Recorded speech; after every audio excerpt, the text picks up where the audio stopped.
Hey folks, Brendan from Blue Light here, and if you're watching this, the statement I've made has probably caught your eye, and yes, I do believe that the recruitment process in England and Wales for police officers is unlawfully discriminating against those who are black, Asian, minority, ethnic. I'm just going to refer to that as BAME throughout this video, if that's okay. So where does that come from? Why am I making such a bold statement? Well, for the past several years, I've been supporting people in the police recruitment process. I've supported hundreds, thousands actually, of people through the process. A good 4,000 plus people are now in the service as a result of my support. And at this moment in time, my best guess is about 20% of all of those who are joining the police are coming through my service. So I've had a pretty good feel over the years as to what's working and what forces. And one of the things I've always had a gut feeling around is that those who are BAME find the recruitment process far more challenging than those who are white British. Now, why have I suddenly started thinking about this? Well, last week I was with a force, some very senior people in a particular force. I'm not going to say which one it is because I've said I'm not going to say which one it is publicly. But they're really concerned at this moment in time about the difficulties they're having in not just attracting people to join the police service who are from the minority groups in their force area, but actually getting them to succeed through the recruitment process. And the sticking point appears to be the assessment centre. So this started me thinking, what's the big problem here? I wonder if there's any data on this, hard data, as opposed to Brendan's gut feeling. Because Brendan's gut feeling is not just based on the experience of my clients, but it's also based on what I see on Twitter. So every day, day in, day out, there's happy smiling faces of people who have been successful, either in promotion boards or new recruits on Twitter, and they tend to be mostly a sea of white faces. Now, I know representation isn't just visible. There's a lot more to diversity, inclusion and equality than just what people look like. But I think there's a serious crisis going on here.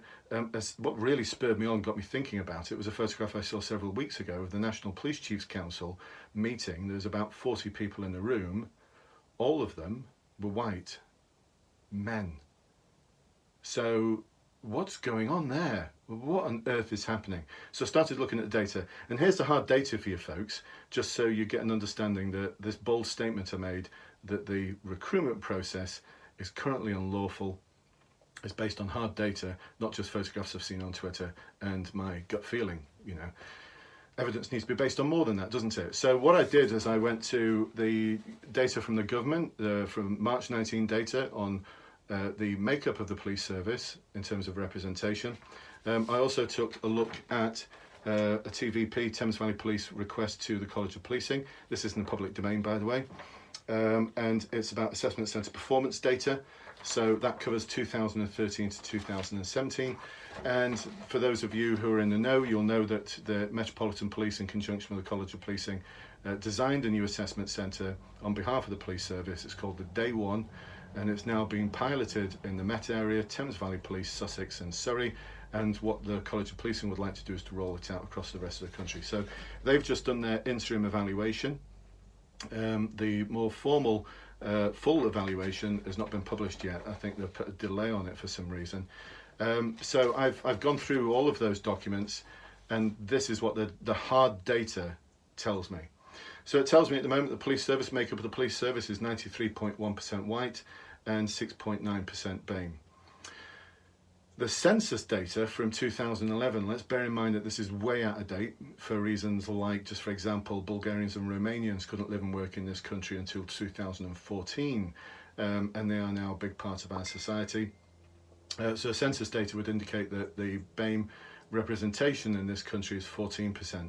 So police service 6.9%, census data 14%. Census data is probably wildly out of date. Most commentators believe it's probably pushing 20% and way beyond 20% in many areas now. So, and only 4% of chief inspectors and above identify as BAME. 4%. So in terms of role models, they're not there. And what we've seen recently is some very senior role models, BAME senior officers, chief superintendents and above, retire. And those places aren't being filled, as far as I can see, with other BAME role models. So there's a bit of an issue there as well, I think. So then I started looking at the hard data around the assessment centre. The assessment centre, the search assessment centre, and the day one.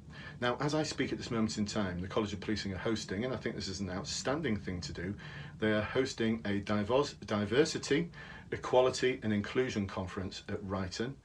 And one of the chief officers who was there has just commentated on Twitter that there's a case now being put forward by conference for positive discrimination to assist with recruiting those who are BAME in our communities to ensure that the service is more representative, and that will equal better legitimacy. And there's a whole load of papers been written on what legitimacy means and the positive impact that has. I don't believe that positive discrimination is needed, because I believe that the recruitment process is inherently unlawfully discriminatory. And here's the reason why.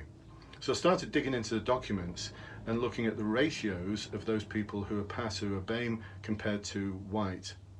And what I found was quite shocking. And what I've done is use something called the adverse impact ratio. This is widely held in HR circles as being a good rule to determine whether your recruitment process, the assessment centres, the interviews, are fair, or are they discriminating against certain classes, certain protected characteristics of people. And so I took a look at the data, and the way they work out the adverse impact ratio, they call it the 4/5 rule, is you divide the number of people, the percentage of people who have passed who are BAME in this case, or it could be male, female, and I've done that actually with the data. I'll tell you about what that data says after, against the percentage of people who pass who are white British. So I took a look at search and found the following data. Remember, 0.8 and above is okay. 0.80 and below is not okay. Actually, it's so not okay that for the past 30 years in the United States, it's been unlawful. It's unlawful. If you've got an adverse impact ratio of less than 8% in the United States, you are acting outside of the law. Now, we don't have that law here. We tend to operate more on stated cases. However, there's not many stated cases around adverse impact ratios and unlawful discrimination in the recruitment process, because most people don't take their future employers to court. That's not just me saying that. I've done a lot of research, and there's a lot of law firms out there who are saying there's very little data on this because of that reason. So what does the data tell us? Well, in 2013, the adverse impact ratio was 0.83. So that's okay, just okay. 2014, it was 0.69. 2015, it was 0.72. 2016, it was 0.78. 2017, it was 0.74. So for all of those years since 2013 up to 2017, it's been wildly out. And no one has seen this as a crisis.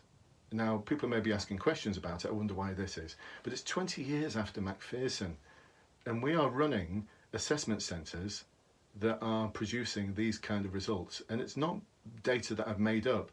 This is data from the College of Policing. It's their data, and they're acutely aware of this.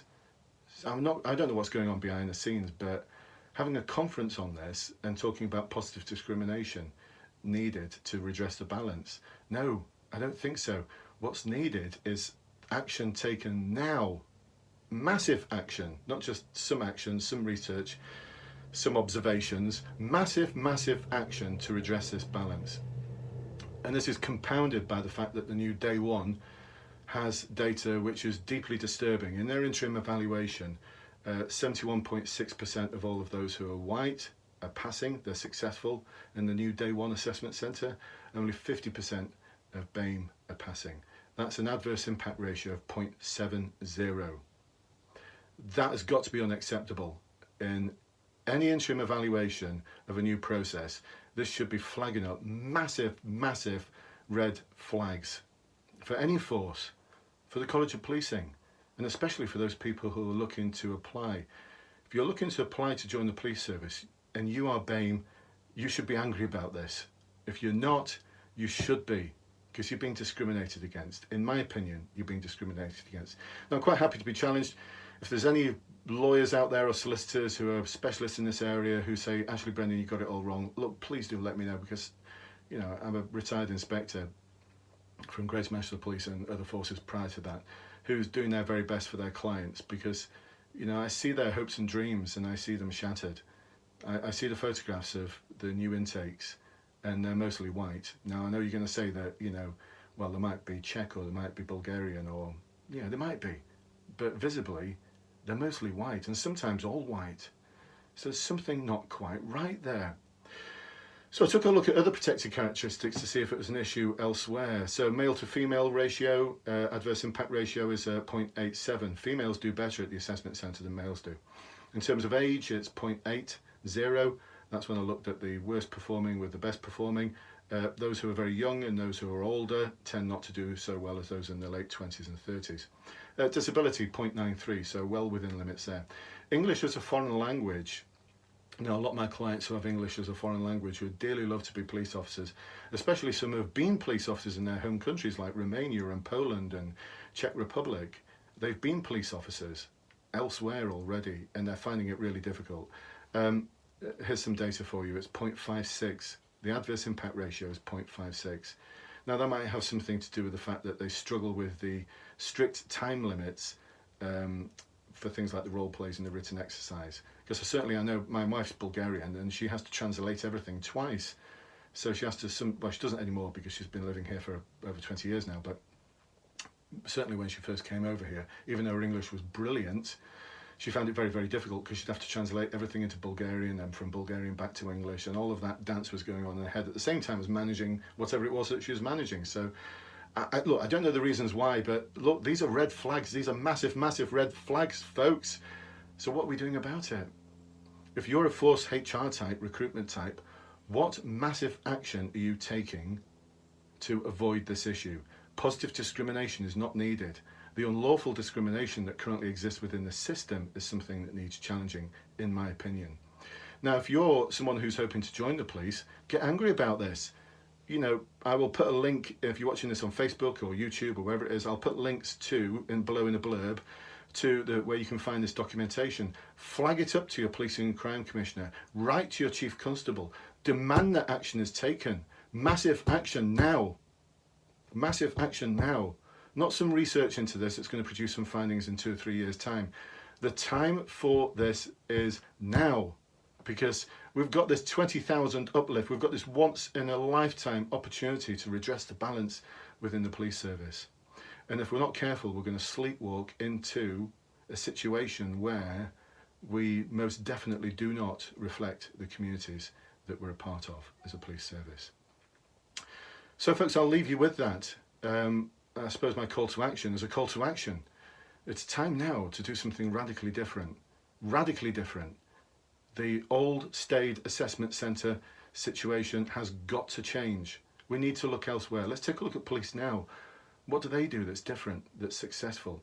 What is currently successful and how can we build upon it? But the current situation is not acceptable. It's unlawful. And the data tells me that, and it tells you that. So I'll leave you with that, folks. Thanks very much for watching. I hope you find this useful.